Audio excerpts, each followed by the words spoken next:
After less than a year, the Department of Government Efficiency, better known as DOGE, is done.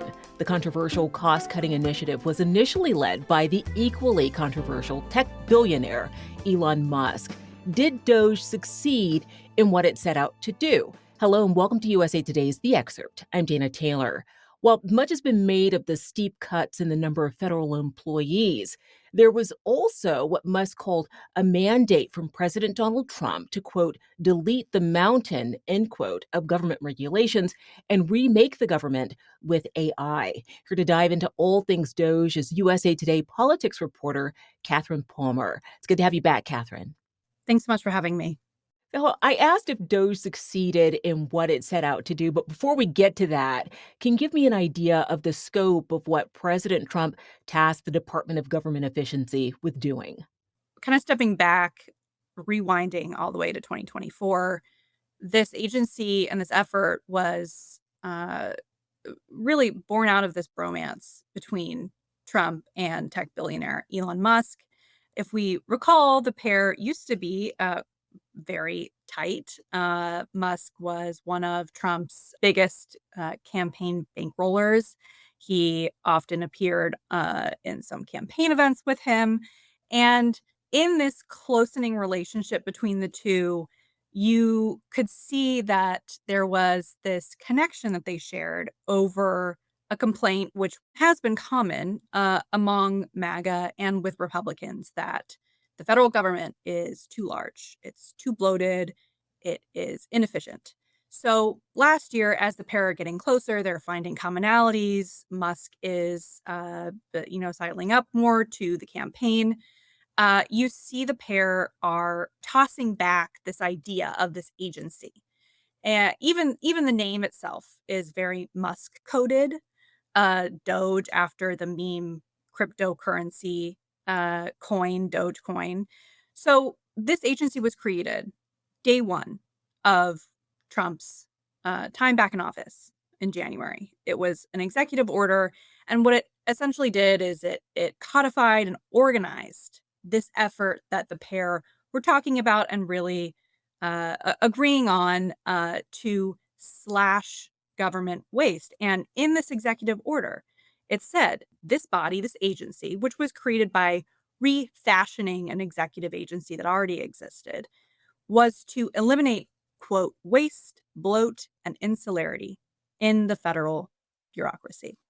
So, as we've said, DOGE began with Elon Musk at the helm. Didn't stay that way, though. When and why did Musk leave?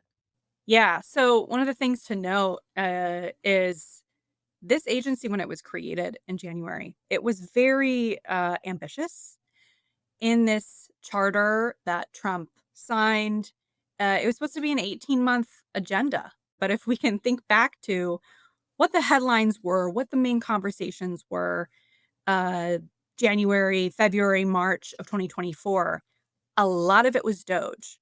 This agency came out the gate really, really hard.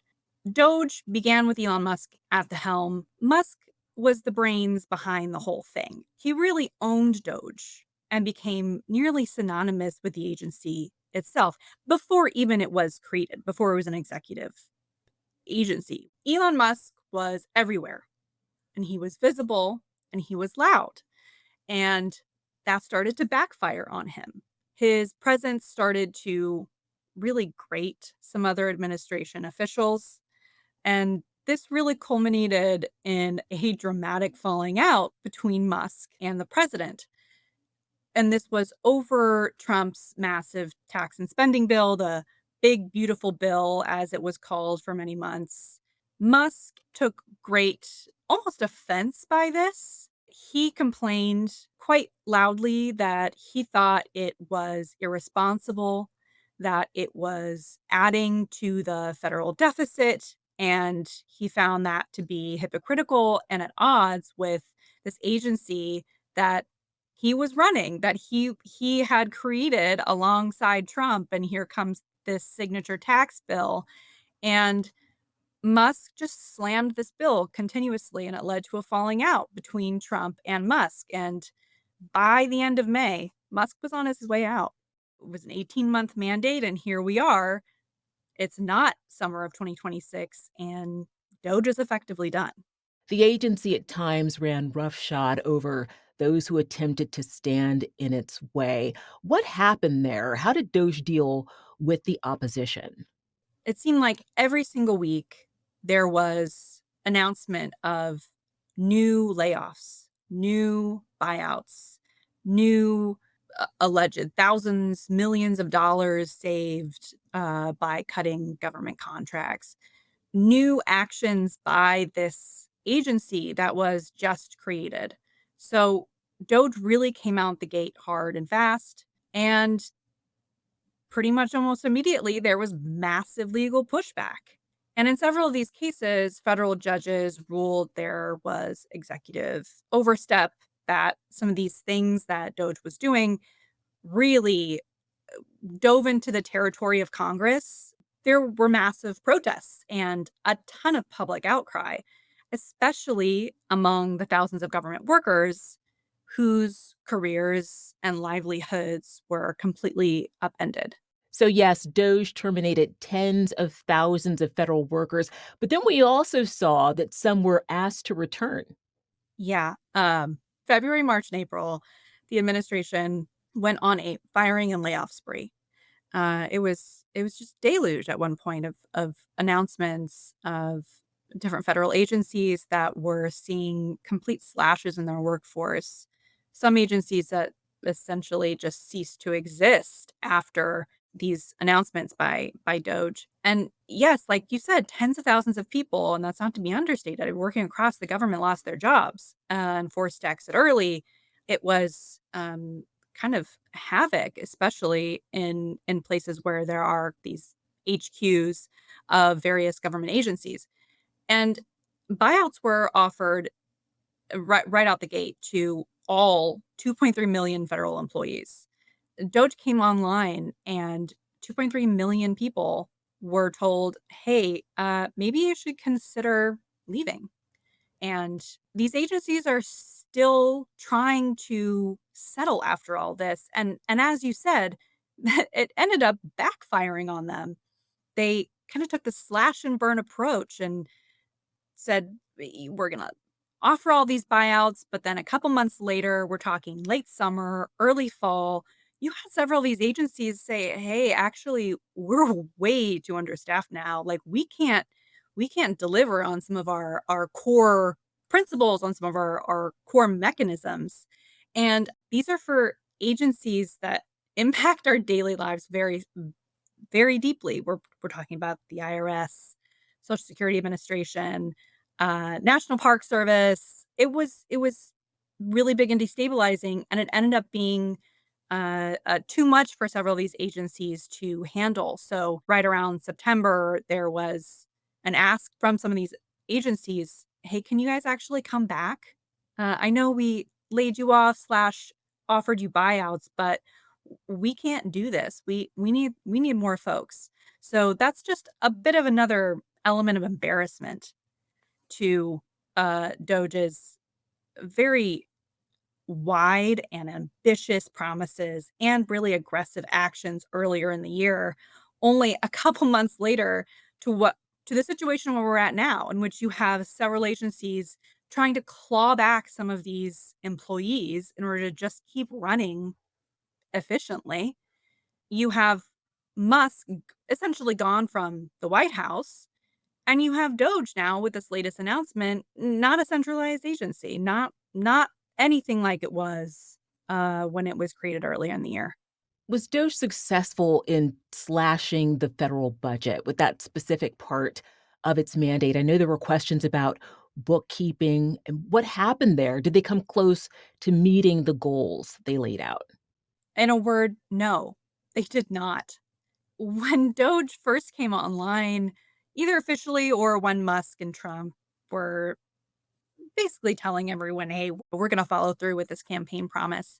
Musk was promising cuts that were quite large. At one point, he started with saying, we're going to cut $2 trillion from the federal government in its first year. Then some time passed and he said, oh, it's going to be $1 trillion. And then these public remarks just started to trickle down even more. These promises that he was making, not only to Trump, but also to the American people. DOGE is saying as of November 23rd that it's only reached $214 billion in savings. I mean, compare that to even the most conservative of estimates of promises that Trump was making, saying that DOGE is going to save $1 trillion. 214 billion is a fraction of that. I want to stick with DOGE no longer being a centralized agency. What does that mean exactly? DOGE was created, essentially reformulated, renamed an executive agency that already existed. It was DOGE for a couple of months, and now officials are referring back to its original name. It's like DOGE as a centralized agency no longer exists, essentially. You have government officials who are saying, or trying to push back against this and saying, sure, it's no longer a centralized agency, but the spirit, the ethos of this still remains. But compare that to earlier in the year when you had an actual agency. DOGE was an agency that was created with an 18-month charter by an executive order. It had at one point over 100 employees. Every time it announced something, it had massive impacts across government workforce. It was making decisions that were challenged in various federal courts. And now it's just kind of quietly, or attempted to quietly, dissolve. Does the Trump administration's mission of slashing the size of government remain the same with or without DOGE functioning as a centralized agency? Those efforts can still continue. But the point of it was that you had dozens of people who were committed to this effort. Now you no longer have that. So it's really up for debate whether or not that's going to continue. And finally, Kathryn, what's the message we're hearing from the Trump administration as DOGE winds down? Press Secretary Carolyn Leavitt has really defended DOGE, even as reports from government officials confirm that there is no centralized leadership, that this agency no longer exists in the way that it did. One of the things we're hearing too is this insistence by Trump administration officials saying, yeah, but the spirit of DOGE still lives on. This spirit of cost cutting, this spirit of limiting government waste and bloat. And it remains to be seen if there's going to be the same amount of slash and burn as DOGE implemented when it was a centralized agency. Right, Kathryn Palmer is a USA Today politics reporter. Thank you so much for joining me on The Excerpt. Thanks so much for having me. Thanks for watching. I'm Dana Taylor. I'll see you next time.